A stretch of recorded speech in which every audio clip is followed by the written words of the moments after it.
Shalom Bapak Ibu, selamat datang di GKI Gatot Subroto New Normal. Bapak Ibu yang dikasih Tuhan, berdasarkan surat dari BPMS GKI serta Kementerian Agama tentang pembukaan kembali tempat-tempat ibadah, maka pada saat ini Majelis Jemaat akan menyampaikan beberapa hal.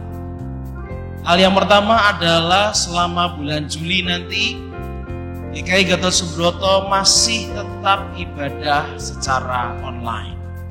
Kalau Bapak Ibu bertanya kapan kira-kira kita akan kembali ibadah secara onsite, mari doakan bersama Bapak Ibu, mudah-mudahan di bulan Agustus kita akan membukanya kembali. Tetapi Bapak Ibu yang dikasih Tuhan, untuk membuka kembali ibadah onsite itu istilahnya ya, di tempat ini tentu ada begitu banyak hal yang harus kita persiapkan. Oleh karena itu Majelis Jemaat telah membentuk tim gugus tugas percepatan penanganan COVID-19.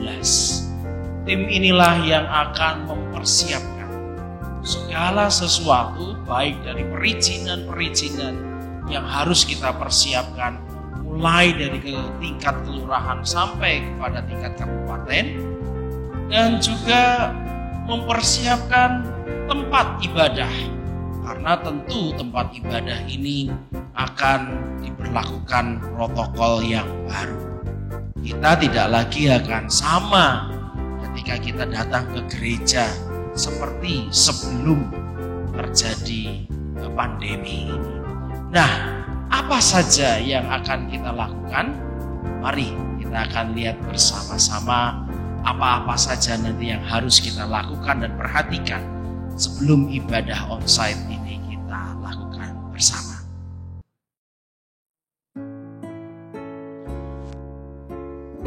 Ini Bapak Ibu melihat bahwa bangku-bangku di gereja kita sudah memiliki nomor-nomor yang ada. Apa gunanya nomor-nomor ini? Jika nanti kita akan melakukan ibadah onsite atau ibadah di dalam gedung gereja, maka sesuai dengan protokol yang diberlakukan oleh pemerintah, kita harus melakukan registrasi terlebih dahulu. Dari registrasi itulah nanti kita akan bisa mendapatkan nomor kursi tempat duduk di dalam gedung gereja kita. Nah, di dalam registrasi itu maka ada beberapa syarat. Syarat yang pertama adalah Bapak Ibu yang boleh datang ke gedung gereja di dalam fase pertama ini begitu ya, adalah Bapak Ibu yang berusia antara 15 sampai 60 tahun. 15 sampai 60 tahun. Oke, sekali lagi ini tidak lagi waktu pertama kali kami berpikir batas usia sampai 45 tahun. Tapi sekarang dikoreksi menjadi 15 sampai 60 tahun. Lalu hal yang kedua yang boleh untuk datang, mereka yang tidak mempunyai penyakit yang memiliki seperti misalnya atau penyakit ginjal dan yang lainnya. Itu tidak diperkenankan untuk beribadah. Dan juga ketika Bapak Ibu beribadah, Bapak Ibu juga harus dalam keadaan sehat ya. Pastikan bahwa Bapak Ibu datang ke ibadah dalam keadaan sehat. Yang akan kita lakukan ketika nanti kita akan ibadah onsite, maksudnya saat ini kita melihat bahwa bangku gereja kita disilang-silang. Artinya Bapak Ibu tidak bisa duduk pada bagian ini bagian yang disilang. Ini adalah salah satu protokol kesehatan yang harus kita lakukan.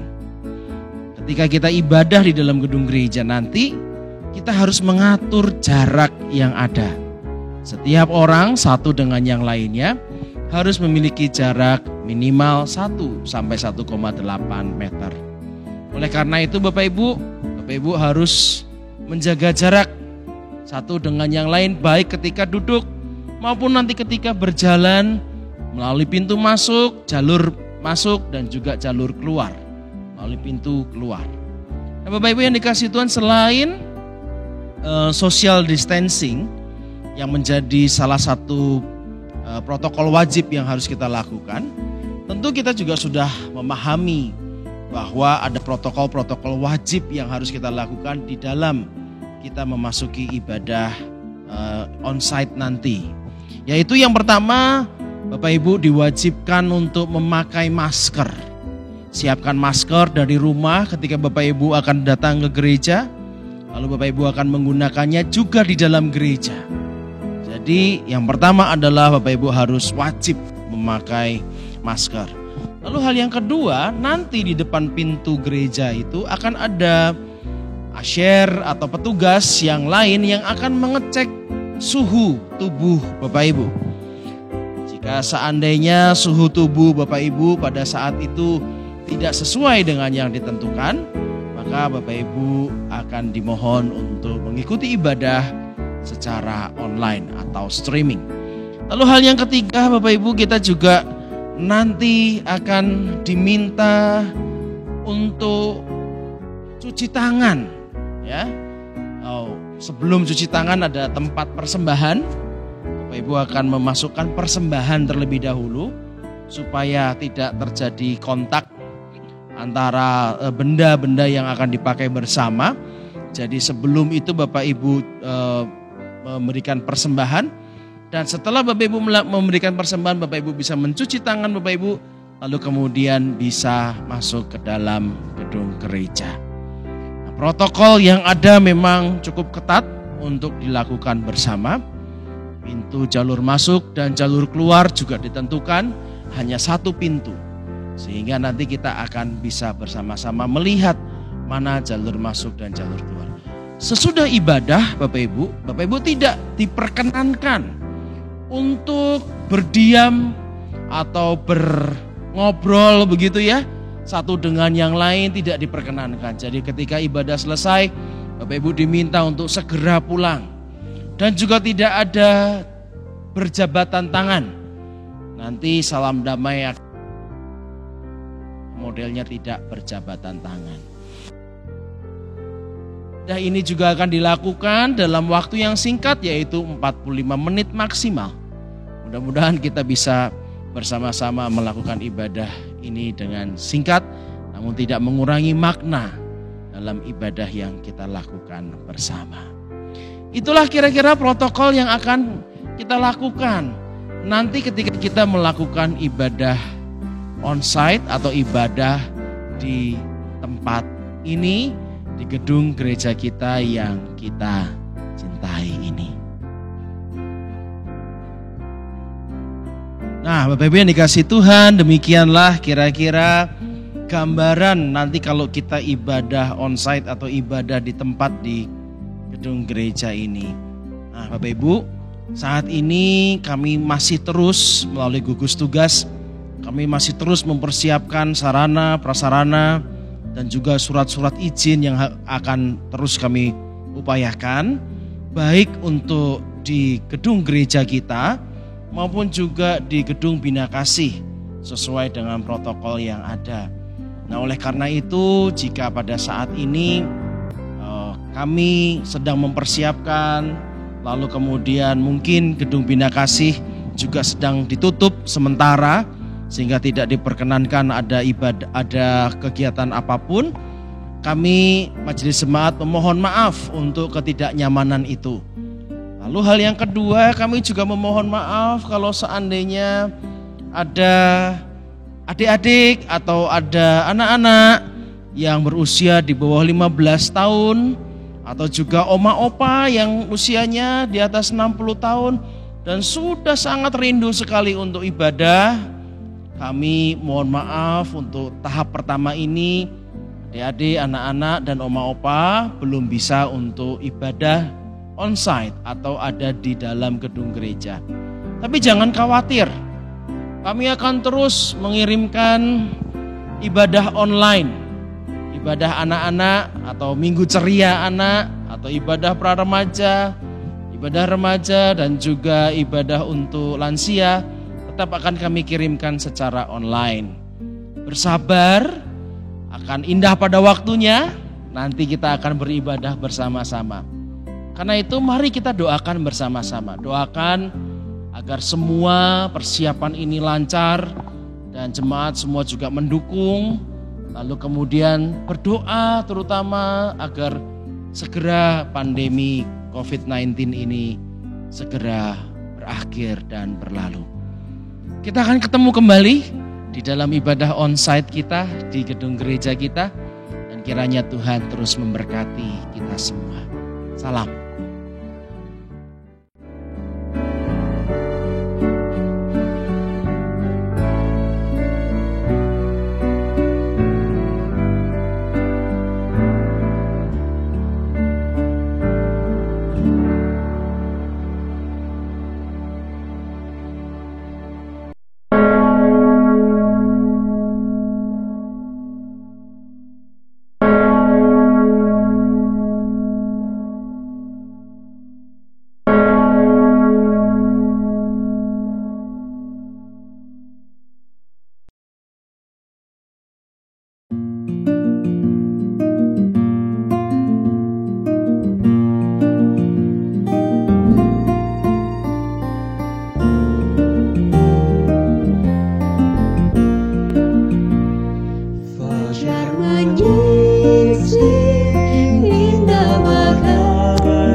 Jemaat Tuhan yang terkasih, kita awali ibadah kita dalam hari Minggu ini dengan iman dan percaya kita bahwa kebaktian kita pada hari ini berlangsung di dalam nama Bapa, Anak, dan Roh Kudus.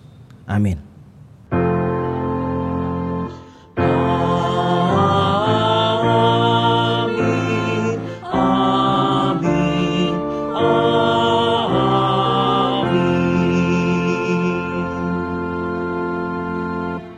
Kasih karunia dan damai sejahtera dari Allah Bapa kita dan dari Tuhan kita Yesus Kristus menyertai saudara sekalian. Dan menyertai saudara juga. Umat Tuhan yang terkasih, tema kita dalam ibadah di hari Minggu ini adalah bersiap menabur. Melalui tema ini, kita diingatkan bahwa kita harus selalu bersiap di dalam berbagai macam kondisi untuk menabur firman. Seperti yang dikatakan oleh Paulus kepada Timotius, beritakanlah firman, siap sedialah, baik atau tidak baik waktunya. Nyatakanlah apa yang salah, tegurlah, dan nasihatilah dengan segala kesabaran dan pengajaran. 2 Timotius 4 ayat kedua.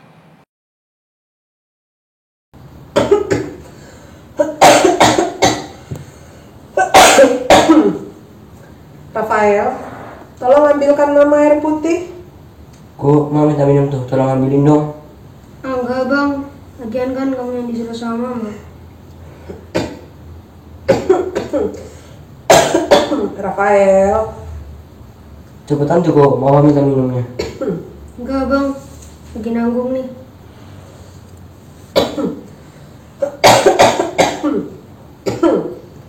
Rafael, mana air putihnya? Ya Ma. Mainnya. Makasih ya Rafael. Ya Ma.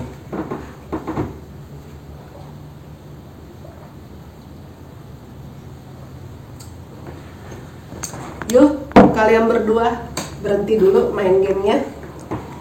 Riko, turun, duduk bawah sini. Mama mau ngomong. Tadi Mama nih baca Alkitab. Mama baca ini dari 2 Timotius 4 ayat 2. Isinya begini. Beritakanlah firman, siap sedialah, baik atau tidak baik waktunya. Nyatakanlah apa yang salah, tegurlah dan nasihatilah dengan segala kesabaran dan pengajaran. Nah, waktu Mama baca Alkitab ini, Mama tiba-tiba batuk. Mama tuh minta tolong Rafael untuk ambilkan minum, tapi tidak bersedia. Kamu malah minta tolong Riko. Dan Riko juga tidak bersedia. Padahal di sini dibilang siap sedialah, baik atau tidak baik waktunya. Ini hanya contoh saja. Ketika Mama minta tolong untuk mengambilkan air putih, kamu tidak siap, berdua tidak siap untuk melakukannya. Nah, di sini juga dibilang tegurlah dan nasihatilah. Berarti Mama punya tugas untuk menegur kalian dan menasihati kalian. Jadi kalian gak boleh seperti itu. Ketika kalian main game, kalau orang tua kalian atau Mama minta tolong untuk melakukan sesuatu, itu yang harus kalian kerjakan duluan. Jadi kalian harus tahu mana yang harus diutamakan.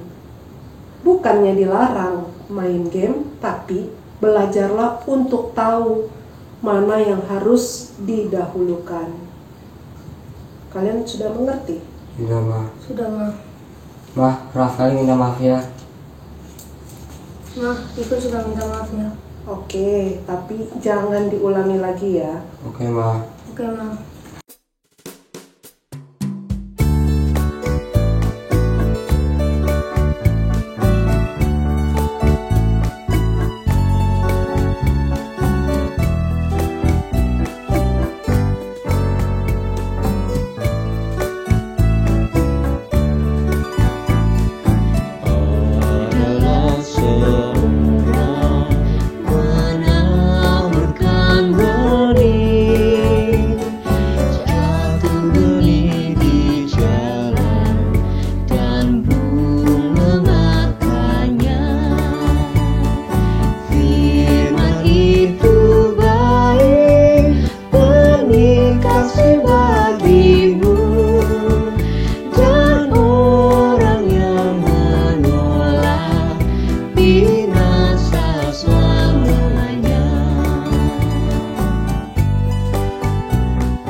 Jemaat Tuhan, mari kita bersatu di dalam doa. Kita berdoa.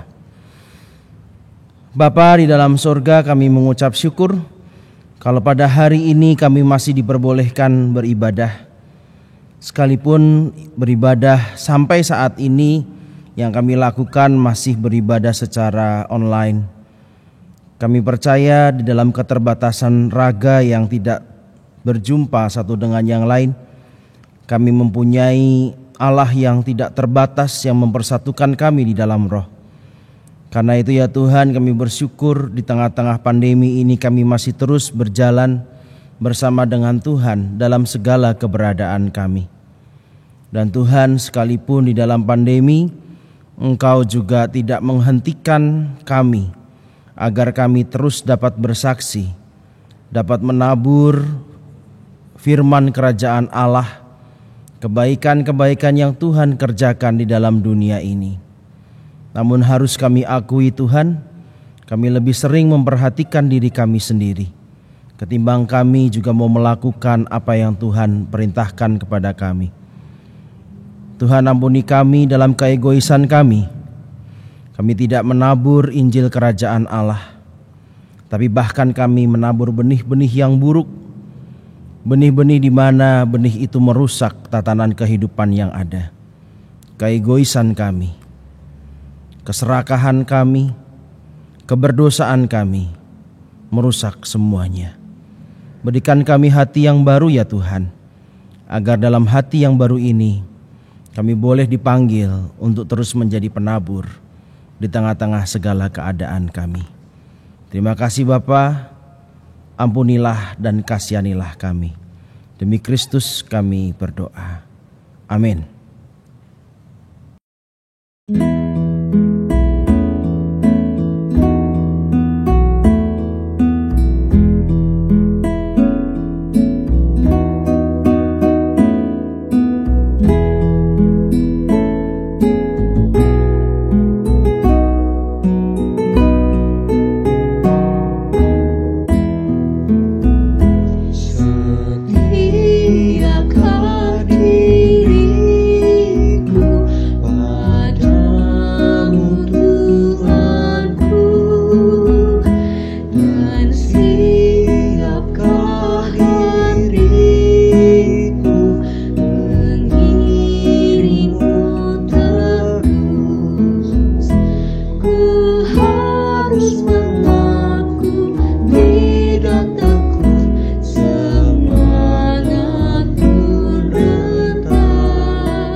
Jemaat Tuhan, kita yang mau sungguh-sungguh bertobat dan kembali kepada jalan Tuhan, dengarlah apa yang tertulis di dalam Injil Matius 28 ayat 20. Di sana Tuhan mengatakan, "Ajarlah mereka melakukan segala sesuatu yang telah kuperintahkan kepadamu. Dan ketahuilah, aku menyertai kamu senantiasa sampai pada akhir zaman." Demikianlah berita anugerah dari Tuhan. Syukur kepada Allah.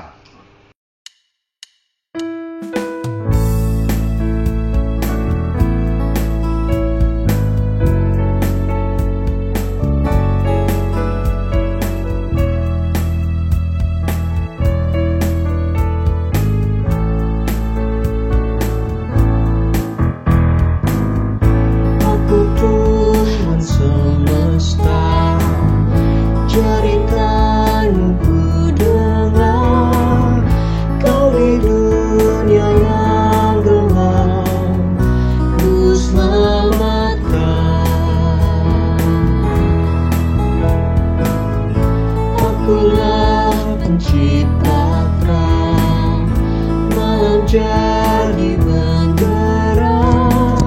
Siapakah utusanku membawa terang? Ini aku, utus aku. Ku dengar Engkau memanggilku. Utus aku, tuntun aku. Ku prihatin akan umatmu.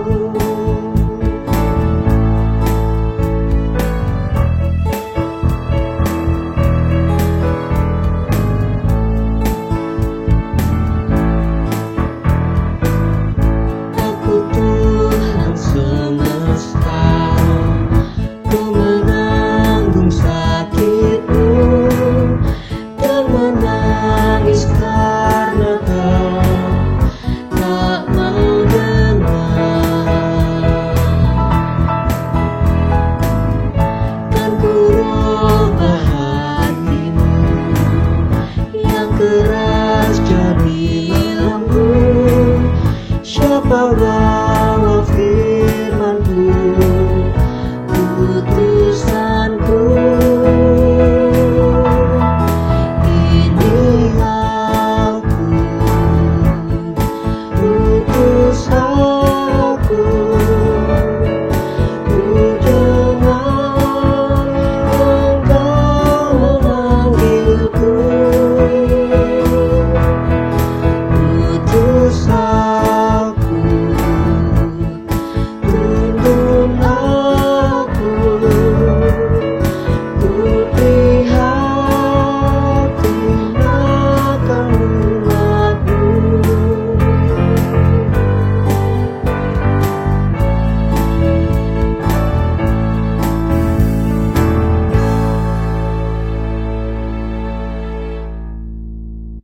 Jemaat Tuhan, pada saat ini kita akan bersama-sama meminta pertolongan Roh Kudus di dalam pelayanan firman yang akan kita baca, kita daraskan, dan juga kita renungkan. Mari kita berdoa. Ya Bapa, pada saat ini kami akan mendengarkan sabda-Mu, kami akan menyanyikan, mendaraskan sabda-Mu, dan kami juga akan merenungkannya. Tuntunlah kami ya Roh Kudus, agar dalam apa yang kami baca, kami daraskan dan kami renungkan seturut dengan apa yang Tuhan mau. Berkati kami para hamba-hamba Tuhan yang pada saat ini dipercayakan untuk membawakan sabda Tuhan. Kami sungguh berdosa dan tidak layak. Tolong kami di tengah-tengah ketidaklayakan kami, Engkau layakkan kami ya Bapa.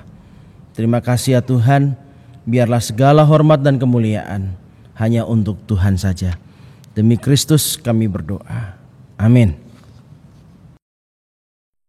Bacaan pertama diambil dari Yesaya 55 ayat 10 sampai 13. Sebab seperti hujan dan salju turun dari langit dan tidak kembali ke situ, melainkan mengairi bumi, membuatnya subur dan menumbuhkan tumbuh-tumbuhan, memberikan benih kepada penabur dan roti kepada orang yang mau makan. Demikianlah firman-Ku yang keluar dari mulutku. Ia tidak akan kembali kepadaku dengan sia-sia, tetapi ia akan melaksanakan apa yang Ku kehendaki dan akan berhasil dalam apa yang Kusuruhkan kepadanya. Sungguh, kamu akan berangkat dengan sukacita dan akan dihantarkan dengan damai. Gunung-gunung serta bukit-bukit akan bergembira dan bersorak-sorai di depanmu. Dan segala pohon-pohonan di padang akan bertepuk tangan. Sebagai ganti semak duri akan tumbuh pohon sanobar, dan sebagai ganti kecubung akan tumbuh pohon murad. Dan itu akan terjadi sebagai kemasyuran bagi Tuhan, sebagai tanda abadi yang tidak akan lenyap. Demikianlah sabda Tuhan. Syukur kepada Allah.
hujan kau menggemburkan tanahnya, kau berkati semua tumbuhannya. Bagimulah puji-pujian di Sion, kepadamulah orang membayar dasar. Engkau Allah yang mendengarkan doa, Engkau Allah yang dengarkan doa. Kau mahkotai tahun dengan kebaikan, jejakmu Tuhan mengeluarkan lemah. Tanah gurun pun meniti, bukit bersorak-sorai, padang rumput berpakaian kambing domba. Lembah-lembah semua subur berselimutkan gandum, semuanya bersorak dan bernyanyi. Bagimulah puji-pujian di Sion, kepadamulah orang membayar dasar.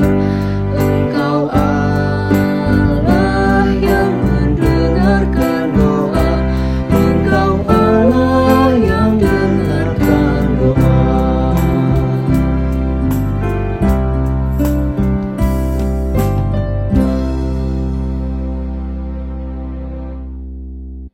Bacaan kedua diambil dari surat Roma 8 ayat 1 hingga 11.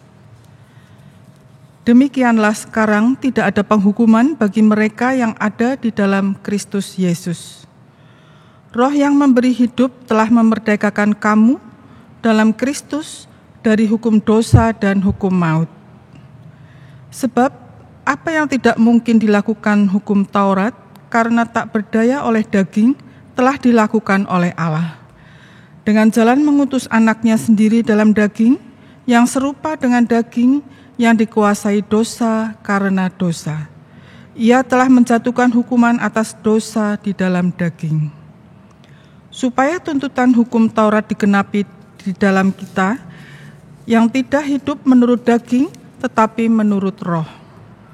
Sebab mereka yang hidup menurut daging memikirkan hal-hal yang dari daging. Mereka yang hidup menurut roh memikirkan hal-hal yang dari roh. Karena keinginan daging adalah maut, tetapi keinginan roh adalah hidup dan damai sejahtera. Sebab keinginan daging adalah perseteruan terhadap Allah, karena ia tidak takluk kepada hukum Allah. Hal ini memang tidak mungkin baginya. Mereka yang hidup dalam daging tidak mungkin berkenan kepada Allah. Tetapi kamu tidak hidup dalam daging, melainkan dalam roh. Jika memang roh Allah diam di dalam kamu, tetapi jika orang tidak memiliki roh Kristus, ia bukan milik Kristus. Tetapi jika Kristus ada di dalam kamu, maka tubuh memang mati karena dosa, tetapi roh adalah kehidupan oleh karena kebenaran. Dan jika roh Dia yang telah membangkitkan Yesus dari antara orang mati diam di dalam kamu, maka Ia yang telah membangkitkan Kristus Yesus dari antara orang mati akan menghidupkan juga tubuhmu yang fana itu oleh roh-Nya yang diam di dalam kamu. Demikianlah sabda Tuhan. Syukur kepada Allah. Jemaat Tuhan yang terkasih, pembacaan Injil Tuhan kita Yesus Kristus pada saat ini terambil dari kitab Injil Matius pada pasal yang ke-13, ayatnya yang pertama sampai ayatnya yang ke-9, kemudian dilanjutkan pada ayatnya yang ke-18 sampai ayatnya yang ke-23. Bagian yang kita baca adalah satu bagian dari kisah perumpamaan Tuhan Yesus tentang seorang penabur. Matius pasal 13 ayat 1 sampai 9, kemudian dilanjutkan ayat 18 sampai 23. Demikian sabda Tuhan. Pada hari itu keluarlah Yesus dari rumah itu dan duduk di tepi danau. Maka datanglah orang banyak berbondong-bondong lalu mengurumuni dia. Sehingga ia naik ke perahu dan duduk di situ, sedang orang banyak semua berdiri di pantai. Dan ia mengucapkan banyak hal dalam perumpamaan kepada mereka. Katanya, adalah seorang penabur keluar untuk menabur. Pada waktu ia menabur, sebagian benih itu jatuh di pinggir jalan, lalu datanglah burung dan memakannya sampai habis. Sebagian jatuh di tanah yang berbatu-batu, yang tidak banyak tanahnya, lalu benih itu pun segera tumbuh karena tanahnya tipis. Tetapi sesudah matahari terbit, layulah ia dan menjadi kering karena tidak berakar. Sebagian lagi jatuh di tengah semak duri, lalu makin besarlah semak itu dan menghimpitnya sampai mati. Dan sebagian jatuh di tanah yang baik lalu berbuah, ada yang 100 kali lipat, ada yang 60 kali lipat, ada yang 30 kali lipat. Siapa bertelinga, hendaklah ia mendengar. Karena itu dengarlah arti perumpamaan penabur itu. Kepada setiap orang yang mendengar firman Tuhan tentang kerajaan sorga, tetapi tidak mengertinya, datanglah si jahat dan merampas yang ditaburkan dalam hati orang itu. Itulah benih yang ditaburkan di pinggir jalan. Benih yang ditaburkan di tanah yang berbatu-batu ialah orang yang mendengarkan firman dan segera menerimanya dengan gembira. Tetapi ia tidak berakar dan tahan sebentar saja. Apabila datang penindasan atau penganiayaan karena firman itu, orang itu pun segera murtad. Yang ditaburkan di tengah semak duri ialah orang yang mendengar firman itu, lalu kekhawatiran dunia ini dan tipu daya kekayaan menghimpit firman itu sehingga tidak berbuah. Yang ditaburkan di tanah yang baik ialah orang yang mendengarkan firman itu dan mengerti. Dan karena itu ia berbuah, ada yang 100 kali lipat, ada yang 60 kali lipat, ada yang 30 kali lipat. Jemaat Tuhan, demikianlah pembacaan dan pendarasan sabda Tuhan. Kita yang disebut sebagai orang yang berbahagia adalah kita yang mendengarkan sabda Tuhan, menyimpannya di dalam hatinya, melakukannya di dalam kehidupan kita hari lepas hari. Haleluya. Haleluya.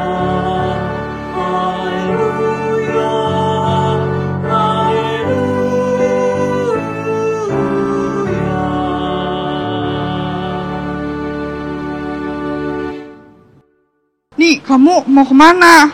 Mau les nih, kenapa sih? Kamu juga kan? Iya, aku juga mau les nih. Kamu hari ini les apa? Fisika kok.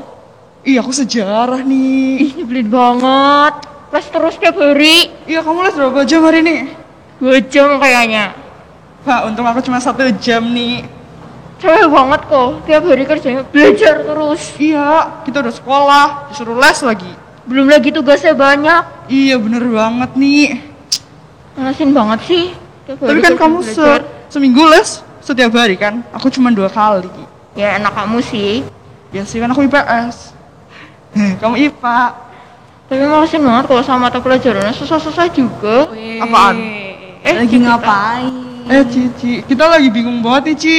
Bete banget. Kenapa? Kita harus belajar terus. Loh, kan emang masih SMA, masih sekolah, kan emang harus belajar, ya kan? Iya sih. Iya sih. Nih kan, kalian kan sebagai siswa belajar, emang tugasnya belajar. Aku meskipun udah bukan SMA lagi, udah kuliah, tetap aja sebagai mahasiswa harus belajar. Karena belajar tuh bagian dari proses, ya kan? Mau kalian nanti, kalian mau cita-cita jadi apa? Aku mau jadi desainer. Oh ya, desainer. Terus kamu? Aku belum tahu sih. Apapun cita-cita kalian, apapun impian kalian di masa depan, itu tuh Tuhan yang ngatur. Jadi masa depan kalian tuh udah diatur oleh Tuhan gitu loh. Jadi sekarang tugas kalian tuh cuma menjalankan prosesnya. Belajar yang bagian dari proses gitu. Udah, lanjutin belajar sana. Les ya, semangat, aku mau main. Ikut. Seorang ibu datang ke pastori. Dia berkata kepada saya bahwa dia merindukan sekali untuk berkumpul kembali bersama dengan anak, menantu, dan cucunya. Kerinduannya itu karena keluarga ini memang punya masalah. Pada waktu itu tentunya. Sehingga masalah itu membuat ibu tidak lagi bisa berjumpa dengan anak, menantu, dan cucunya. Pertikaian itu membuat mereka terpisah satu sama lainnya. Ayah, suami dari sang ibu, sudah lama meninggal. Tetapi anak-anak tidak datang untuk berkunjung kepada ibu yang tinggal sendirian. Sang ibu berkata, "Pak Adon, jika seandainya nanti kami bisa berkumpul kembali, saya akan memberikan Pak Adon sebuah hadiah. Dan hadiahnya bukan hadiah yang biasa-biasa saja. Hadiahnya sangat istimewa dan sangat berharga bagi saya." Bapak Ibu yang dikasihi Tuhan, sebagai seorang pendeta, melihat keberadaan sebuah keluarga yang pada saat itu sulit sekali terjadi pengampunan, penerimaan kembali, cinta kasih. Tentu saya terpanggil untuk mendamaikan keluarga ini. Entah apakah memang ada hadiahnya atau tidak ada hadiahnya. Apalagi saat ini dijanjikan sebuah hadiah yang istimewa bagi saya. Tentu saja saya mengatakan kepada ibu, baik, saya akan coba, saya akan lakukan. Setelah itu, beberapa hari kemudian, beberapa kali saya mencoba menghubungi sang anak. Saya telepon, saya utarakan bagaimana kerinduan hati ibunya untuk terjadi sebuah rekonsiliasi keluarga. Sebuah penerimaan, sebuah pengampunan. Dan akhirnya kehidupan relasi keluarga itu dipulihkan. Tapi sayang, usaha saya gagal. Karena rupanya anak-anak pada saat itu belum bisa atau belum siap untuk kembali seperti sedia kala. Penuh dengan pengampunan dan mau menerima kembali. Sulit sekali. Sehingga apa yang terjadi? Yang terjadi adalah saya harus kembali dan berkata kepada ibu yang datang ke pastori itu dengan mengatakan, maaf. Usaha saya gagal. Saya sudah mencoba beberapa kali, tetapi anak atau anak-anak ibu ini masih menutup diri. Doakan saja dan bersabar. Tentu sang ibu kecewa, sangat kecewa. Saya sudah melupakan Bapak Ibu tentang hadiah yang akan dijanjikan untuk diberikan kepada saya kalau keluarga ini mengalami rekonsiliasi. Sudah lama saya lupakan. Bulan berganti bulan, bahkan tahun telah berganti tahun. Saya pun juga sudah melupakan persoalan itu. Dan saya merasa bahwa entah bagaimana cara Tuhan nanti suatu saat keluarga ini pasti kembali dipersatukan. Suatu hari, sang ibu datang ke pastori kembali.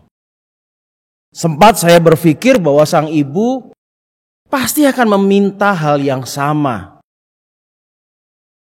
Karena kerinduannya adalah bagaimana keluarga ini bisa rekonsiliasi. Tapi apa yang saya pikirkan ternyata berbeda.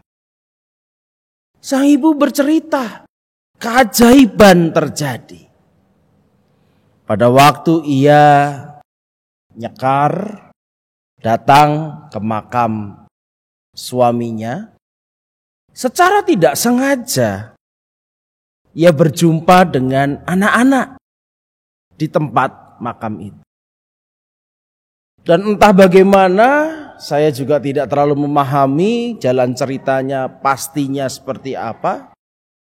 Tetapi yang terjadi Bapak Ibu, mereka kemudian saling bermaaf-maafan. Mereka kemudian saling berangkul-rangkulan, bertangis-tangisan. Dan pada saat itu juga terjadi pemulihan. Tanpa bantuan saya. Atau tanpa bantuan orang lain. Atau siapapun juga. Dan semenjak saat itu, mereka kembali rukun seperti keluarga pada layaknya. Seorang ibu dengan anak-anak, menantu, dan cucunya. Hubungan keluarga mereka sudah pulih. Bahkan bukan karena campur tangan saya. Persoalannya adalah, lalu bagaimana dengan hadiah yang dijanjikan itu? Apakah juga hilang? Puji Tuhannya Bapak Ibu, hadiah itu tetap diberikan sebagai rasa syukur mereka pada apa yang telah Tuhan lakukan kepada keluarga mereka. Jadi saya memaknainya, saya kecipratan bahagia karena apa yang telah Tuhan lakukan. Saya tidak buat apa-apa, tapi ternyata apa yang saya upayakan itu terjadi bukan karena saya, melainkan karena Tuhan. Tuhanlah yang telah menggerakkan hati, bukan saya. Bapak Ibu, dari kisah ini saya belajar bahwa yaitu Tuhan itulah yang menggerakkan hati manusia. Tuhan itulah yang membuat manusia kemudian bertumbuh imannya atau tidak. Tuhan itulah yang kemudian membuat manusia tergerak untuk mengampuni, tergerak untuk mencintai, tergerak untuk manusia ini mempunyai berkat atau memberikan berkat kepada orang lain. Tuhan yang menggerakkan hati manusia, tergerak untuk mempertobatkan orang, mengubahnya.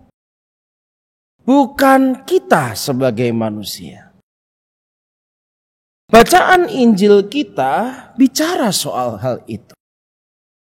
Bapak Ibu yang dikasihi Tuhan, biasanya kalau kita membaca perumpamaan tentang penabur, tentu kita akan membicarakan fokusnya itu kepada tanahnya. Ada tanah yang baik, ada tanah yang tidak baik. Ada tanah di mana biji-biji itu kemudian atau benih-benih itu kemudian menjadi tanah yang menjadi biji yang tumbuh. Ada biji yang tumbuh sebentar lalu kemudian mati karena tanahnya hanya tipis, tidak berakar dengan baik. Ada yang langsung dipatok burung. Ada yang kemudian benih-benih itu kemudian menjadi benih-benih yang tumbuh tapi tidak berbuah karena ada halangan lain-lain. Tapi ada yang tumbuh berkali-kali lipat. Kita sering kali bicara soal benihnya, soal tanahnya, soal buah yang dihasilkannya.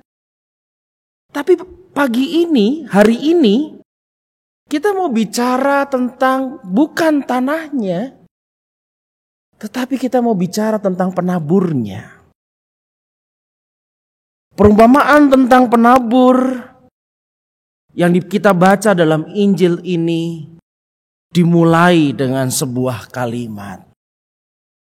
Pada hari itu, keluarlah Yesus dari rumah itu dan duduk di tepi danau.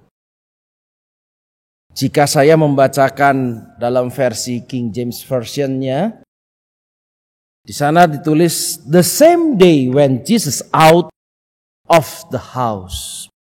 Pada hari yang sama ketika Tuhan Yesus keluar dari rumah itu. Kejadian itulah atau perumpamaan penabur itulah kemudian diceritakan. Masalahnya adalah keluar dari rumah yang mana? Apa yang terjadi sebelum kisah perumpamaan tentang penabur ini diceritakan oleh Tuhan Yesus? Pada perikop-perikop sebelumnya ketika kita melihat ke belakang, Bapak Ibu, kita kemudian melihat bahwa ternyata pada saat itu Tuhan Yesus ada di rumah Bait Allah. Pada perikop pada ayat yang ke-9 sana dikatakan Yesus masuk ke rumah ibadat. Lalu kemudian ada orang yang mati sebelah tangan. Kemudian dibawa ke Tuhan Yesus untuk disembuhkan, padahal pada saat itu hari Sabat. Dan ternyata berhasil. Keberhasilan apa yang dilakukan oleh Tuhan Yesus di hari Sabat menyembuhkan orang yang sakit itu justru membuat pertentangan. Dari manakah asal kuasanya Tuhan Yesus ini? Apakah dari Allah ataukah dari Beelzebul? Sehingga pada akhirnya orang-orang Yahudi meminta tanda. Apa tandanya kalau Tuhan Yesus itu berasal dari Allah? Mana tandanya? Dan Tuhan Yesus kemudian mengatakan, kalau kamu memang tidak akan percaya, maka tandanya akan diberikan adalah tanda Yunus. Yunus itu 3 hari di perut ikan. 3 hari menggambarkan tentang bagaimana Tuhan Yesus kemudian juga mati nanti. Lalu kemudian setelah Yunus keluar dari perut ikan itu, maka yang mau bertobat diselamatkan, tidak bertobat akan binasa. Kira-kira gambarannya seperti itu. Dan kemudian ada satu cerita yang menarik lagi, bahwa sebelum kisah perumpamaan tentang penabur itu dilontarkan oleh Tuhan Yesus, saudara-saudara Tuhan Yesus termasuk ibunya yaitu Ibu Maria datang menjumpai Tuhan Yesus. Mungkin pada saat itu persoalannya orang sudah mulai khawatir kalau Tuhan Yesus ini kelelahan, capek, sakit. Sehingga kemudian ibunya didatangkan ke sana untuk kemudian mengambil kembali Tuhan Yesus supaya tidak terlalu banyak meracau gitu ya. Berbicara yang banyak yang bukan-bukan. Mungkin ada orang yang berpikir seperti itu. Dengan kata lain, ada orang yang berpikir bahwa Tuhan Yesus stres misalnya. Sehingga ibunya harus dipanggil. Tapi kemudian Tuhan Yesus menjawab, siapa ibuku, siapa saudaraku? Ibuku dan saudaraku adalah mereka yang melakukan kehendak Bapa. Nah dari situ Bapak Ibu kita melihat bahwa ternyata sebagai seorang penabur Injil Kerajaan Allah, Tuhan Yesus mengalami banyak hal yang tidak menyenangkan. Dia sudah berbuat baik, menyembuhkan orang. Justru dicurigai kuasanya dari siapa? Bukan cukup hanya dicurigai, tapi dituntut untuk meminta tanda. Kalau memang dasarnya dari Tuhan, coba mana tandanya? Mana izinnya? Mana sertifikatnya? Mana surat-suratnya? Buktikan. Begitu kira-kira. Jadi sudah baik-baik Tuhan Yesus melakukan Injil Kerajaan Allah dengan menyembuhkan. Bukannya orang berterima kasih, tapi justru orang melakukan hal yang sebaliknya. Kuasanya dipertanyakan. Tandanya diminta. Ibunya digeret-geret. Bahkan harus ia katakan, ibuku adalah orang yang mengerjakan tanda kerajaan Allah. Ibuku adalah mereka yang mengerjakan perintah Bapakku. Saudaraku juga seperti. Bapak Ibu yang dikasihi Tuhan, tentu hal ini menggentarkan hati para murid. Kalau saya juga dipanggil untuk menjadi pemberita Injil Kerajaan Allah dan harus mengalami begitu susahnya. Sudah capek-capek Saya memberitakan tapi ternyata tidak dengan mudah diterima oleh orang banyak. Apa yang baik yang ingin saya lakukan, tapi justru malah orang menerimanya salah. Lalu buat apa saya harus menaburkan Injil Kerajaan Allah itu? Bapak Ibu yang dikasih Tuhan, menarik sekali. Karena Tuhan Yesus memakai perumpamaan tentang seorang penabur. Orang yang memberitakan Injil Kerajaan Allah itu seperti seorang yang menabur. Kenapa menjadi menarik? Karena ketika kita menabur sebagai seorang penabur, sebagai seorang petani yang menaburkan benih itu, kita harus sadar bahwa benih itu tumbuh atau tidak tumbuh bergantung dengan dua hal. Hal yang pertama adalah kuasa Tuhan semata-mata yang membuat benih itu tumbuh atau tidak tumbuh. Tidak ada kuasanya si penabur ini. Hanya Tuhan yang semata-mata membuat benih ini tumbuh apa tidak tumbuh. Bukan salah si penabur ketika penabur itu menaburkan dan ternyata benih itu masuknya ke tanah yang berbatu. Bukan karena penaburnya meleng, bukan karena begitu. Tetapi bukankah memang begitu semua kondisi keadaan tanah, bukan? Ada tanah yang berbatu, ada tanah yang tipis, yang kering, ada tanah yang kemudian bercampur dengan ilalang, ada juga tanah yang subur. Tidak semua tanah subur. Tetapi penabur tugasnya adalah menabur. Bukan menghakimi tanah, bukan menilai tanah, lalu menabur hanya di tanah yang subur saja. Penabur tugasnya adalah menabur. Penabur tidak bertugas untuk menumbuhkan apa yang dia tabur. Yang menumbuhkan apa yang dia tabur hanyalah Tuhan. Itu hal yang pertama. Hal yang harus kita pahami, yang harus kita sadari, bahwa tugas kita adalah melakukan apa yang Tuhan inginkan, yaitu penaburan Injil Kerajaan Allah itu. Menaburkan pengampunan, menaburkan cinta kasih, menaburkan keadilan, menaburkan kemudian keutuhan ciptaan. Kita tidak diminta untuk kemudian menilai, yang kita tabur belum tentu bertobat kok.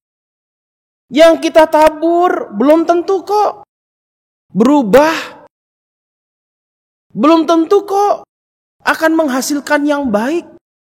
Kita kayak ngomong sama batu. Karena orangnya itu adalah orang yang mengeraskan hati. Karena orangnya itu adalah orang yang, kalau dalam istilah Injil tadi dikatakan, orang yang terarah pada kekayaan atau orang yang justru terarah pada penderitaan yang ada di dunia ini. Sehingga apapun yang kita lakukan, apapun yang kita tabur akan percuma. Tidak ada kata percuma di dalam menabur Injil Kerajaan Allah. Tidak ada kata percuma. Kenapa? Karena yang menumbuhkan bukan kita.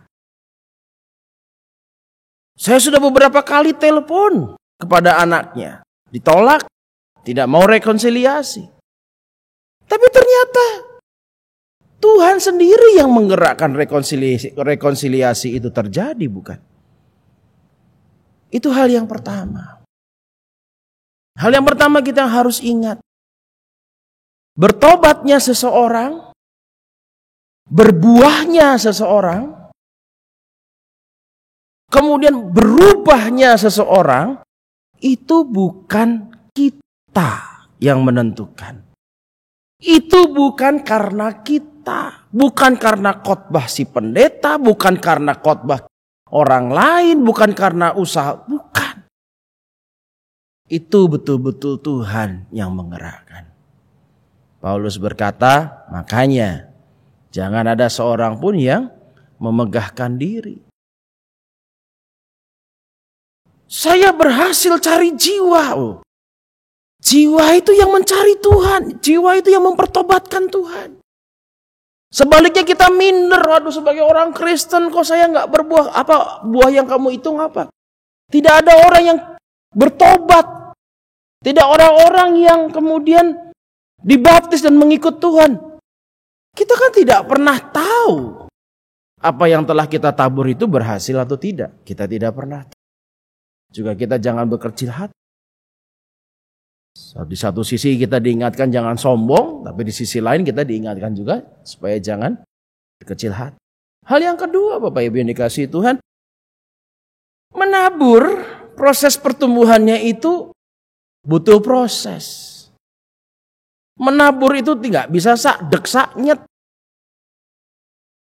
Macam dengan Jack, seperti cerita Jack dengan kacang ajaibnya, begitu ditabur besok sampai ke langit, nggak seperti itu. Itu hanya ada di negeri dongeng. Menabur itu butuh proses. Oleh karena itu jangan kemudian kita menyerah dengan proses yang ada. Menabur itu butuh waktu. Jangan menyerah dengan waktu yang ada. Ya mungkin saja kita merasa lelah. Mungkin saja kita merasa tidak ada hasilnya. Sudah menabur kebaikan untuk anak. Berkali-kali diomongin, berkali-kali diajarin, kok kayaknya sia-sia begitu saja. Sudah belajar mati-matian, tapi kok kayaknya gak nyantol-nyantol. Apakah nanti yang saya pelajari ini berhasil, akan saya gunakan atau tidak? Banyak hal yang kita pikirkan bahwa kita melakukan sebuah kesia-siaan, tapi sebetulnya itu adalah sebuah penantian di dalam proses yang mungkin saja kita tidak akan menikmati hasil dari proses itu. Mungkin saja. Tapi saya percaya apapun yang kita lakukan di dalam Tuhan tidak akan pernah sia-sia, bukan? Bapak Ibu yang dikasihi Tuhan, pada hari ini kita diingatkan sebagai seorang penabur. Kita diingatkan untuk menabur cinta kasih. Kita diingatkan untuk menabur keadilan. Kita diingatkan untuk menaburkan pengampunan. Kita diingatkan untuk menaburkan keutuhan ciptaan. Tidak pernah sia-sia. Tidak akan pernah sia-sia. Kita akan berkecil hati kalau kita yang kita lihat berkali-kali adalah aduh hasilnya nggak ada. Hasilnya kok begini. Gagal maning. Bukan. Memang butuh proses. Dan berhasil atau tidak berhasil, bukan kita yang menentukan. Bukan bagian kita. Karena itu, mulai hari ini, jika kita dipanggil untuk menabur kebaikan untuk anak kita, jangan pernah merasa gagal sebagai orang tua. Apapun yang kita kerjakan tidak pernah sia-sia. Jika kita diminta untuk menaburkan kebaikan kepada saudara kita yang mungkin salah jalan, kita diminta untuk mengingatkan, lakukan itu dengan setia. Soal hasil bukan kita yang menentukan. Lakukan dengan sebuah kesadaran ada proses panjang yang harus kita lalui. Mungkin kita tidak akan melihat hasilnya. Tapi percayalah, jika kita melakukannya di dalam Tuhan, dengan tulus, hal itu tidak akan pernah sia-sia. Jika kita dipanggil untuk melakukan dan menabur kebaikan di tengah pekerjaan kita, setialah lakukan itu. Orang lain mungkin menjudge atau menghakimi kita bahwa kita melakukan kebodohan, kita melakukan kesia-siaan. Tapi kita tahu bahwa yang kita lakukan adalah sebuah kebenaran. Lakukan dengan setia. Tugas kita adalah menabur, bukan menghakimi tanahnya, apalagi menyalahkan benihnya. Bukan. Taburlah. Dan pada suatu saat nanti, mungkin kita akan melihat atau tidak melihat hasil yang akan Tuhan tetapkan. Selamat menabur, selamat menjadi berkat. Dan Tuhan selalu menyertai kita. Taburlah, siap atau tidak siap, baik atau tidak baik waktunya, Tuhan menyertai kita. Amin.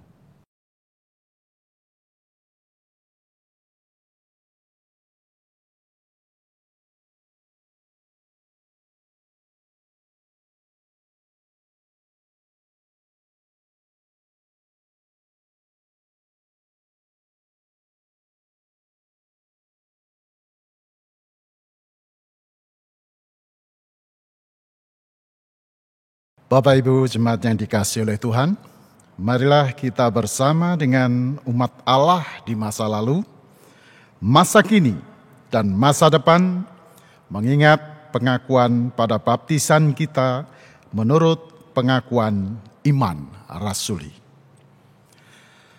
Aku percaya kepada Allah, Bapa yang Maha Kuasa, Khalik langit dan bumi, dan kepada Yesus Kristus, Anak-Nya yang tunggal, Tuhan kita, yang dikandung dari Roh Kudus, lahir dari anak darah Maria, yang menderita sengsara di bawah pemerintahan Pontius Pilatus, disalibkan, mati dan dikuburkan, turun ke dalam kerajaan maut.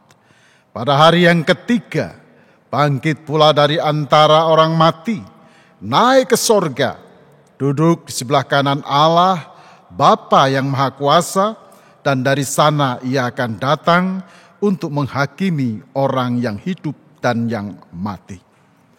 Aku percaya kepada Roh Kudus, gereja yang kudus dan am, persekutuan orang kudus, pengampunan dosa, kebangkitan orang mati, dan hidup yang kekal.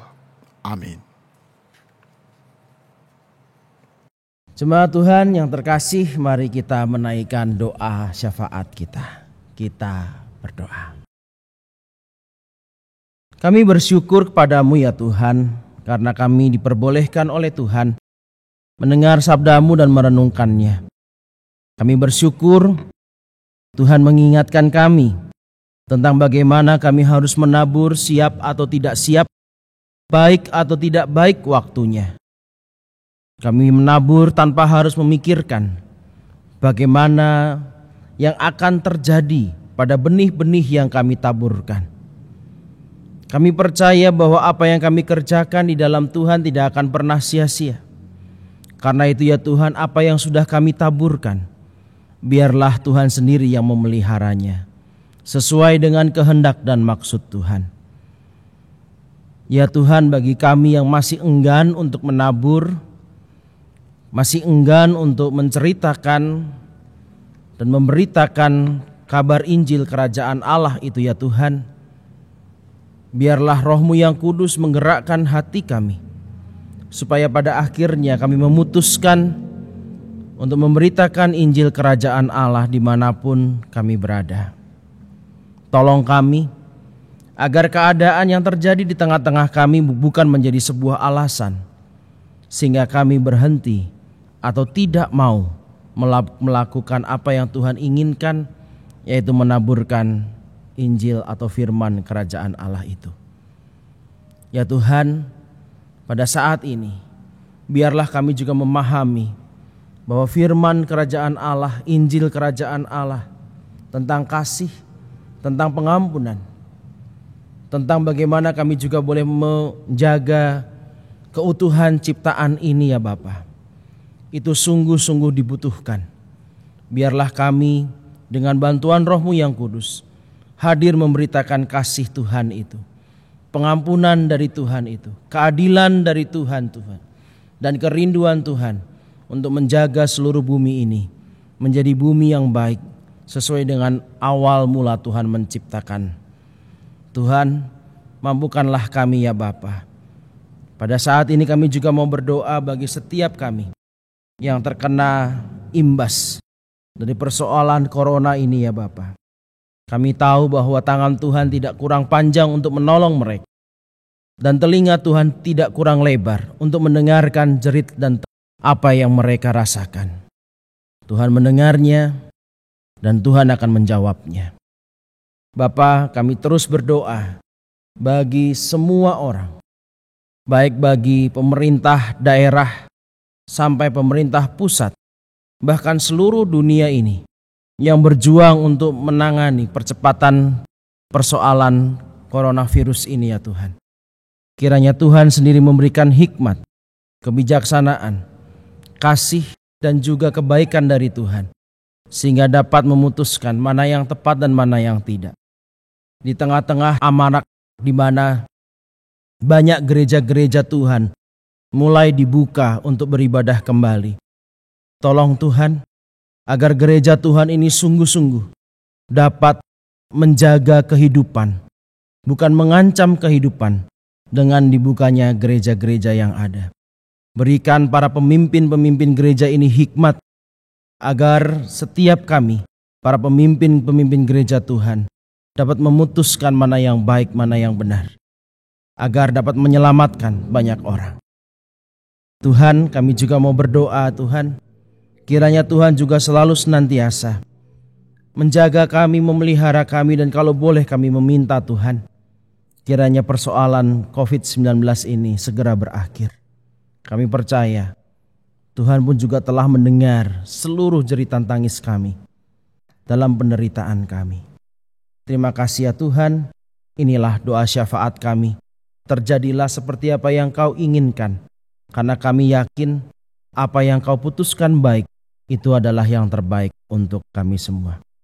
Demi Kristus Tuhan kami berdoa. Amin. Bapak Ibu, saudara-saudari jemaat yang dikasihi oleh Tuhan, tiba saatnya pada kesempatan kali ini, ya. Oleh karena itu, marilah kita akan bersama-sama bersyukur kepada Tuhan atas anugerah-Nya yang memenuhi hidup kita serta penyertaan-Nya yang tidak pernah berkesudahan. Kita bawa persembahan syukur dengan sukacita dari hati seperti yang dinasihatkan dalam surat Roma 12 ayat 1 yang berkata demikian. Karena itu, saudara-saudara, demi kemurahan Allah, aku menasihatkan kamu supaya kamu mempersembahkan tubuhmu sebagai persembahan yang hidup, yang kudus, dan yang berkenan kepada Allah. Itu adalah ibadahmu yang sejati. Jemaat yang dikasihi oleh Tuhan, mari kita akan memuji nama Tuhan dengan menyanyikan NKB 208 bait 1 dan bait yang ketiga, Tabur Waktu Pagi.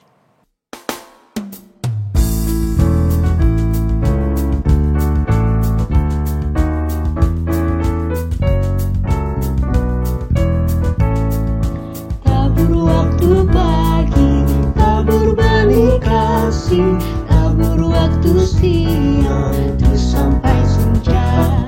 Nantikan tuaian pada musim panen, kita akan bersuka bawa berkasnya, bawa berkasnya masuk lumbungnya.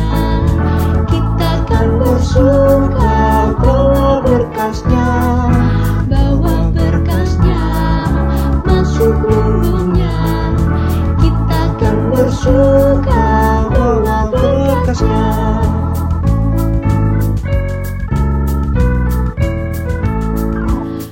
Walau sukar tabur bagi Tuhan, biar jiwa raga susah dan lelah. Sampai akhir nanti kita disambungnya, kita akan bersuka bawa berkasnya, bawa berkasnya masuk lumbungnya. Kita akan bersuka bawa berkasnya, bawa berkasnya masuk lumbungnya.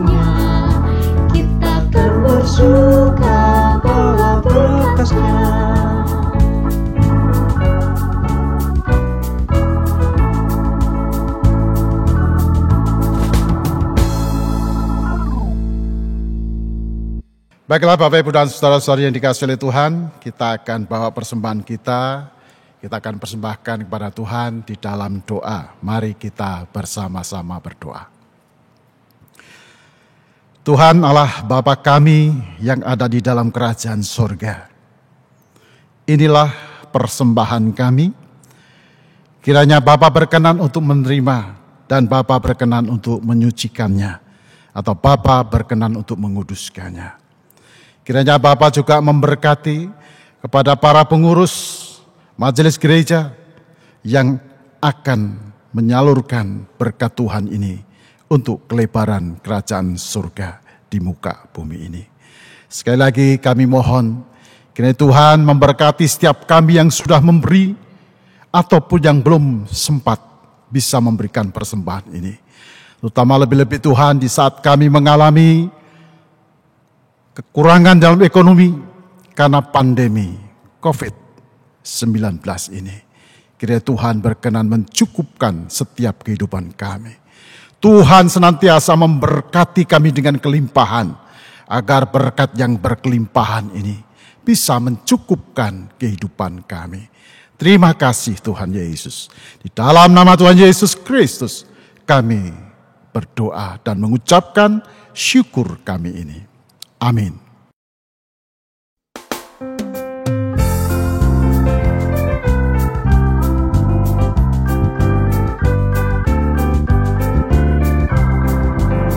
Mari sebarkan Injil ke seluruh dunia.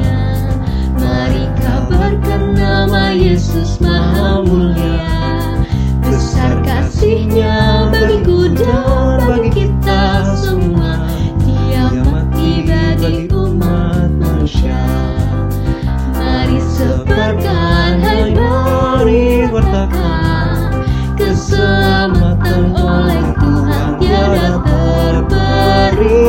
Dan teruskan serta beritakan rahmat ilahi dalam Yesus diberi.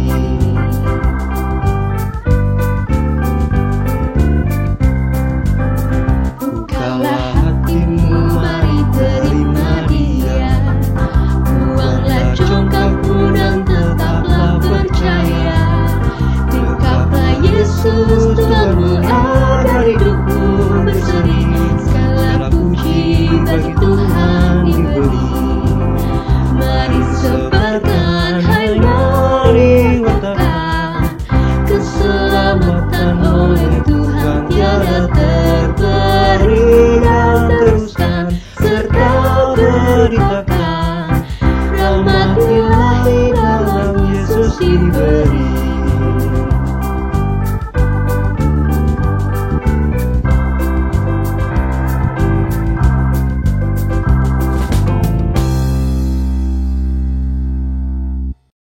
Jemaat Tuhan, pada saat ini marilah kita kembali ke dalam kehidupan kita dan mengingat bahwa kita dipanggil untuk menjadi penabur dimanapun kita berada.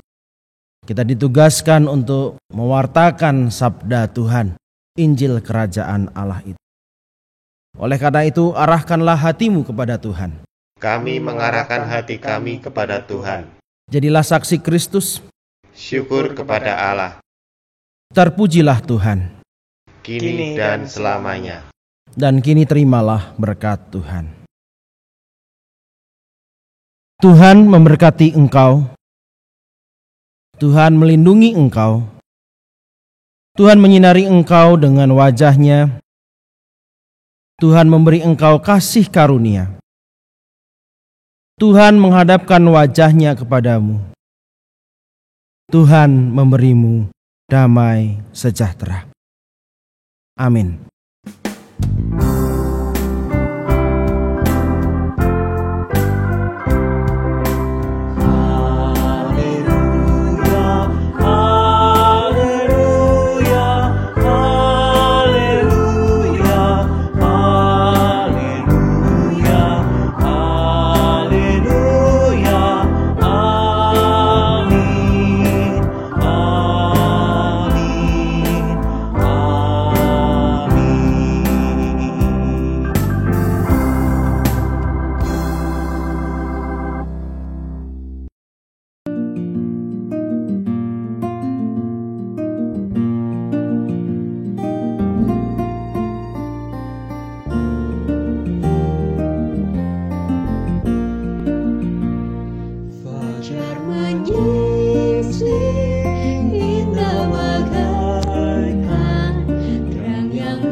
setiap pagi